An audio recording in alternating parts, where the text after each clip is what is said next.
Hey guys, I am Hannah, your Pampered Chef independent consultant, and I'm super excited you're here in my kitchen with me. We are making a late breakfast here because we have been busy in the garden this morning. So I have some fun stuff to show you here. The first one being our rapid prep mandolin. So I am gonna kind of redirect this here so that you can see what I'm doing. Let's see here. Okay. So this is our rapid prep mandolin. The first thing I want to show you is this tray just kind of slides right in here, and this is going to catch all our food that comes flying at you because this thing is amazing and it spits it out so fast. And then we have these dials on the back here. We have just a regular slice, which will slice potatoes for like au gratin potatoes or, you know, cucumber slices, anything like that. We have a thicker cut and then we have a thinner cut. So this is more like julienne carrots. This is more like French fry size. And then, this is more like julienne, this is French fry. But then you also can change the thickness of even those cuts. So you have, again, French fry, or actually, sorry, julienne, French fry. I need to look at the device and not my my phone. But anyhow, so you have all these awesome settings, and I'm gonna show you just how a couple of them work here really quick. So the first one I'm gonna show you is just the regular slice. So we are going to set it to slice, and I'm gonna make them somewhat thin just because au gratin potatoes is usually what I do, but at the same time, with potatoes, because that's what I'm using.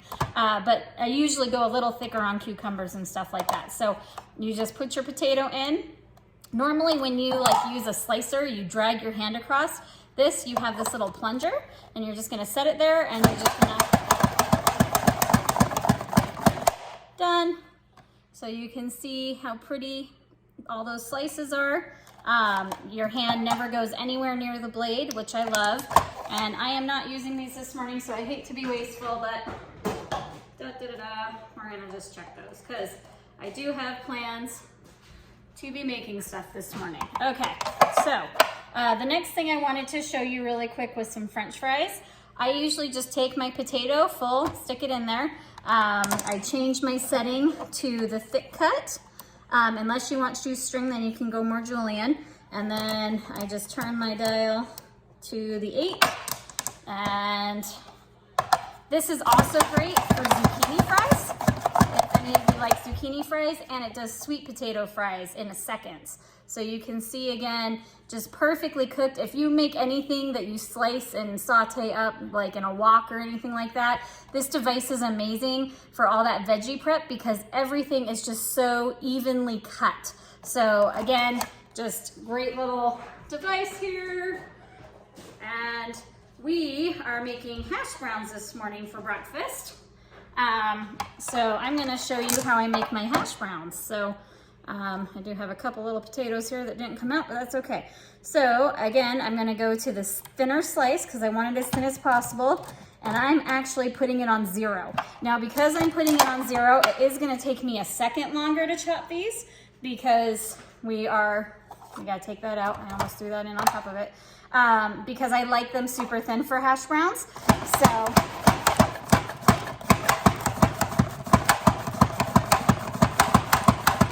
I don't have to put a lot of pressure. Is that tucked in? Yeah, it is. Okay. I don't have to put a lot of pressure. If you put too much pressure, it actually stops the chopping usually. Oh. And sometimes when I do hash browns, it gets a little clogged up because again, these are just so finely sliced. I don't know if you guys can see that. They're like actually translucent a bit. I'm trying to like get it next to the camera. But it just makes incredible hash browns. I don't know if you guys can see those sheets just falling off in there. But effortless, I can't talk. When I do the thin slices, these final chunks usually won't go through, so I do just kind of toss those aside. Kind of a nasty one here that's had to be cleaned up a bit, but why let anything go to waste? All right, so you guys get the idea how awesome this is. Works great on radishes, works great on, oh, we got my little one jumping in the pantry. Works good on radishes, works great on I can't think this morning. Anything somewhat hard. So I mentioned zucchini, radishes, carrots, celery, you name it, it goes right in. Slices, dices. Onion, it's great for cutting up onion if you need super, super tiny onion. But you do need to cut the onion in half, otherwise it won't quite fit. So the other thing I wanted to show you this morning is we are having some bacon with our hash browns. And who doesn't love bacon? I know there's people, but I won't say you're crazy because I don't want to say not nice things, but we love bacon in this house. So occasionally we splurge and we go for it. But I want to show you the cooking rack that I am using for that. So cut my bacon open here.